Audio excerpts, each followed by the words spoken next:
हम एक एक करके सवाल कर लेते हैं कि चले वकार भाई, सबसे पहले आप ये बताएं कि डीएचए सिटी के लिहाज से सबसे पहला सवाल ये है कि जब ये मलिर एक्सप्रेस वे बन गया, आपने भी बहुत ज़्यादा प्रोडक्शन की थी, चीज़ें की थी, अभी आप क्या समझते हैं कि वहाँ पर रिहाइश की जो वो है चीज़ें, वो कितनी ज़्यादा फोकस्ड हैं, कितने लोग वहाँ पर प्लॉट इसलिए ख़रीद रहे हैं कि यार आने वाले वक्तों में घर बनाएंगे, अगले 5 साल बाद आप रिहाइश को कहाँ देखते हैं? थोड़ा सा पहले आप ये एक्सप्लेन करें। देखो, रिहाइश के लिहाज से एडमिनिस्ट्रेशन बहुत एक्टिव है और वो उसने हर ऐसे बिल्डर को वहाँ एंगेज किया है कि सस्ते सस्ते प्लॉट दिए हैं कि वो प्लॉट लें सस्ते दामों में, किस्तों में लें, और किस्तों में लेने के बाद वहाँ ग्राउंड+10 की बिल्डिंग्स बनाए और उस पर रिहाइश लेकर आए 3 से 4 साल। देखो, आज अगर हम डीएचटी कराची को बेड ऑफ कराची से कंपेयर करें तो गलत होगा, बिल्कुल कंपैरिजन नहीं बनता। बेड ऑफ कराची इंफ्रा के मुकाबले में 20 साल आगे है डीएचटी कराची से, ये कहना गलत होगा, ठीक है।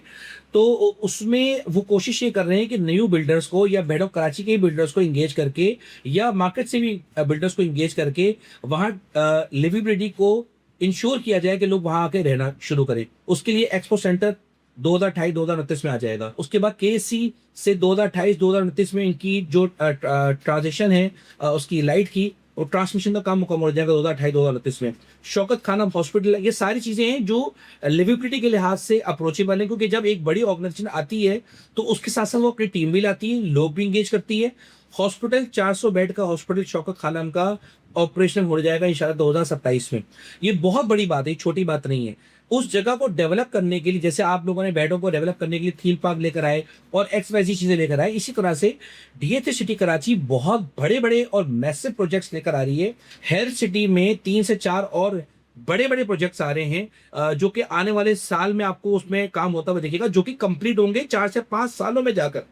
इन शॉर्ट टर्म की बात की जाए तो 6-8 महीने, साल भर में पिछले 5 सालों में डीएचए की सिटी एडमिनिस्ट्रेशन फेल रही है लोगों को वहां लाने में कि वो अपना प्लॉट लेके मकान बना सके। वो काम नहीं हुआ, लेकिन आने वाले वक्तों में उसकी तैयारी बहुत तगड़ी है, बहुत तगड़ी है। पर मैं आपसे एक सवाल पूछूंगा इसमें, फिर हम बहरिया की तरफ आएंगे, कि आप नहीं समझते कि अभी इस टाइम जो आप कह रहे हो कि भाई लिविलिटी के हिसाब से आज बड़ी मेहनत हो रही है, लेकिन जो प्लॉट्स में रेट में इजाफा देखा गया है वो अगर सेक्टर 14 की मैं बात करूं तो सेक्टर 14 एक रेडी 14B एक रेडी 125 गज का सेक्टर है जहां पर आप प्लॉट लें, घर बनाएं। आज मैं प्लॉट ख़रीदूंगा तो घर बनाना शुरू करूंगा।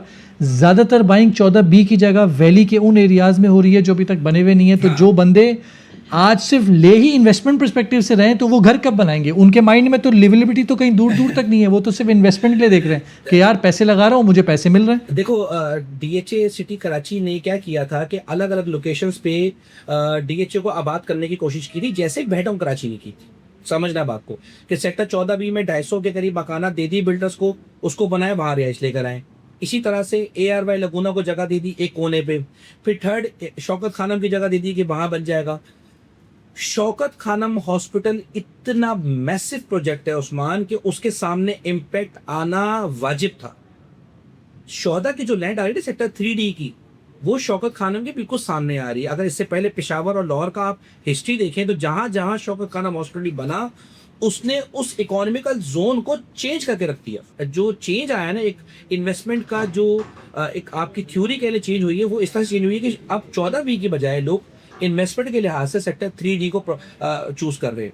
और अगर आने वाले वक्तों में 2-3 सालों में वो प्रोजेक्ट बन भी जाता है तो उसी को प्रेफर किया जाएगा बजाय के 14B को।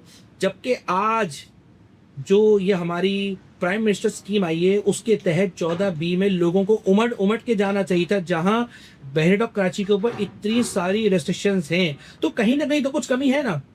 कहीं ना कहीं तो डीएचए की एडमिनिस्ट्रेशन में या कहीं ना कहीं उनके इंफ्रा में या उनकी जो और मामला में कहीं ना कहीं कमी है कि वो डेवलप्ड एरिया में लोगों को ले जाने में नाकाम रहे हैं।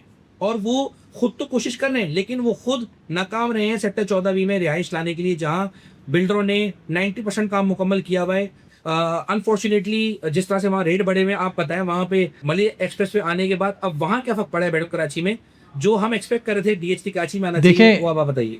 मैं आपको बताऊं, इसमें जो आपकी एक बात है उसी को कनेक्ट करते हुए आगे लेके चलूंगा कि डीएचए सिटी इसलिए फेल हो पा रहा है, वहाँ पर रिहाइश नहीं आ पा रही, क्योंकि उसका एक बहुत बड़ा कंपेटिटर जो इंफ्रास्ट्रक्चर वाइज 20 नहीं 25 साल उससे आगे मौजूद है।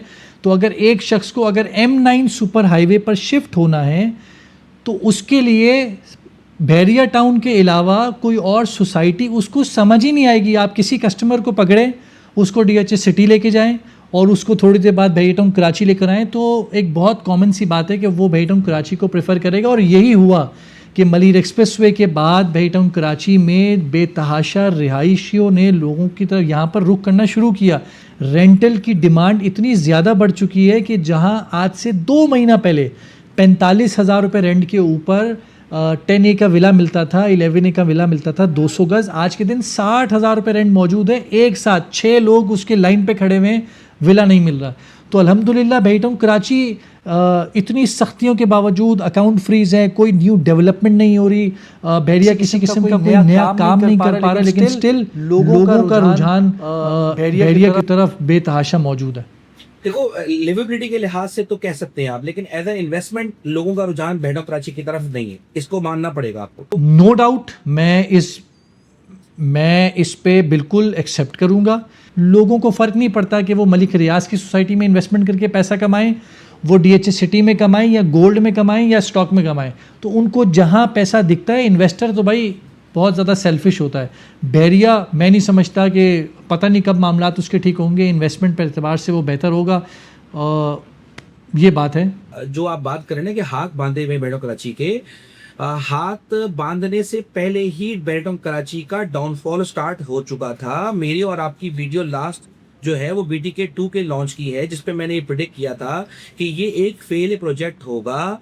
इन्होंने खुद मौका दिया इदारों को कि ये इनके खिलाफ खड़े हों, इनके मामला सीधे होते तो ये मामला यहाँ तक नहीं पहुँचते। जहाँ इंफ्रा में या हॉर्टिकल्चर में DHT कराची फेल रहा अपने कामों को सीधा करने में, वहीं पर ही पर्सनली मलिक रियाज को बहुत सारे ट्वीट्स नहीं करने चाहिए थे।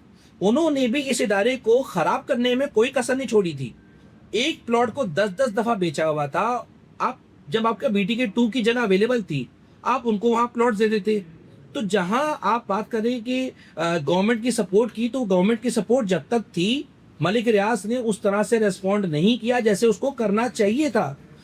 आपने घुसते सारे एक ऐसे ग्राउंड प्लस 15 के ऐसे प्रोजेक्ट खड़े कर दिए जो कि आज घोस्ट सिटी का एक जहन बनाते हैं कि भी ऐसे लगता है कि घोस्ट सिटी है हमारी।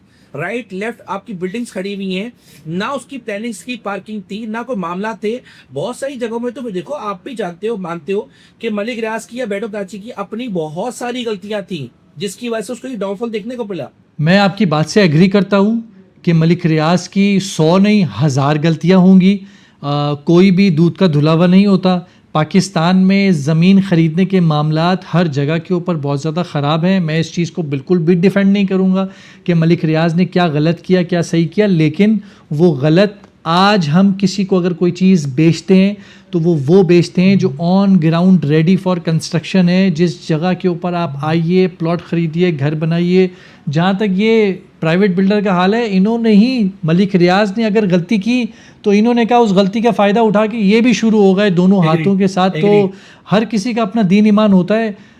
हर बंदे ने जो है वो मामलात को ख़राब करने की कोशिश की है, लेकिन किसी ने कहा है, बहुत अच्छा कहा है कि जब अंधेरी रात हो जाए ना तो सुबह ज़रूर होती है। तो इंशाल्लाह ताला हमें अल्लाह से अच्छी उम्मीद है, ज़रूर होगी, मामलात सॉर्ट आउट होंगे, चीज़ें आगे बढ़ेंगी। सुबह तो हो गई ना। देखो, मलिर एक्सप्रेस वे बनने के बाद बहुत सारे बिल्टअप प्रॉपर्टी जितनी भी आपकी है वो चल रही है। आज भी आप वो 10 के विला के पास आप प्रॉपर्टी में जाएं तो आपको वहाँ अच्छी खासी रौनक नजर आएगी। तो अल्हम्दुलिल्लाह ऐसा नहीं कि रात ही रात है, रात दिन में उस वक्त पलटेगी जब मलिक साहब पाकिस्तान आएंगे, और रात दिन में उसी वक्त पलटेगी जिस रात की आप बात कर रहे हैं, और वो उन्हें ये काम करना पड़ेगा। देखिए, आज इन्वेस्टमेंट के लिहाज से DHT कराची बहुत अच्छा है। वहाँ पे जिसने भी इन्वेस्टमेंट की वहाँ उसको बहुत अच्छा रिटर्न मिला। रिटर्न के लिहाज से DHA फेज 8 और DHA सिटी कराची ने जैसे परफॉर्म किया है वैसे बैरिया टाउन कराची ने नहीं किया।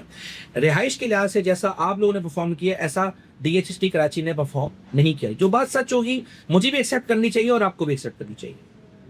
बिल्कुल हम करते हैं, लेकिन हम साथ साथ एक चीज़ ये बताते हैं लोगों को कि इन्वेस्टमेंट की जो अपॉर्चुनिटी है पाकिस्तान में बेतहाशा मौजूद है।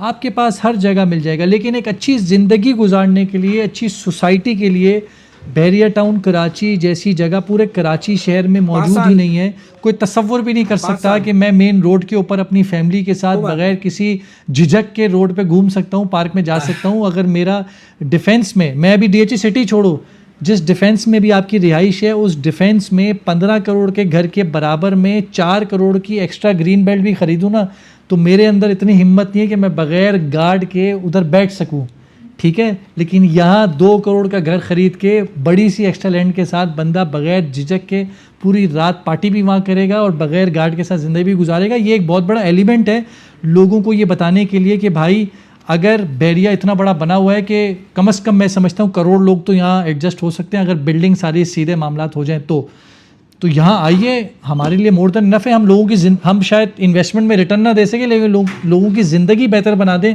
हमारे लिए काफ़ी नहीं है वकार भाई। देखो उस्मान भाई, जो आपने बात की ना क्राइम फ्री जोन की, देखो वो आज डीएचए भी है और बैठो कराची भी है, दोनों ही हैं, ठीक है। इस बारे में हम बहस नहीं करेंगे, लेकिन हम ये बात जरूर कर सकते हैं कि देखो 3 से 4 साल या 5 साल की बात है, डीएचए सिटी में जैसे लिवेबिलिटी स्टार्ट हो जाएगी और जैसे जैसे ये इंडस हिल्स बनना स्टार्ट हो जाएगा, तो इनको अपने मसले फिर भी बैठो कराची को हल करने पड़ेंगे, आज नहीं तो कल। आपका जो बेहतर टाउन कराची है, बिल्टअप प्रॉपर्टी ऑलमोस्ट फ्री है मेरी नज़र में, बिल्कुल ऐसे और है। इसको और महंगा होना चाहिए, और जो प्रॉपर्टी शहर भर में है वो बहुत महंगी है। तो आज नहीं तो कल सारे टेक्निकल इश्यूज को बेहतर कराची को बाकी सबको हल करना पड़ेगा, क्योंकि डीएचटी कराची बहुत तेजी से मूव कर रहा है। मैं आपको बताऊं, जिसने 1 करोड़ 20 लाख का प्लॉट लिया था वो आज 1 करोड़ 80 लाख में बैठा हुआ है। जिसने 4-4.5 करोड़ में साहिल का प्लॉट लिया था वह 7.5 करोड़ रुपए का पहुंचा हुआ है। इस तरह से रिटर्न बेहतर कराची को नहीं मिला। लोग रिहाइश के लिए लोग जगह लेते हैं, लेकिन लेने के बाद उनका ख्वाहिश ये होती है कि रेट बढ़े भी। तो बहरहाल होपफुल हूँ मैं बेहतर कराची को भी लेकर, क्योंकि हमारी खुद की अपनी इन्वेस्टमेंट भी वहाँ पर है भाई, और डीएचटी कराची में भी है, तो हमारी तो ख्वाहिश होगी कि दोनों जगह बेहतर हो। बाकी कोई भी कस्टमर बैरिया में या डीएचए में कोई इन्वेस्टमेंट करना चाहते हैं तो वकार भाई हम आपके लिए अवेलेबल हैं, आप आइए, विजिट कीजिए और हमसे रब्ता करें। बहुत बहुत ख्याल रखें, खुदाफिज। Thank you.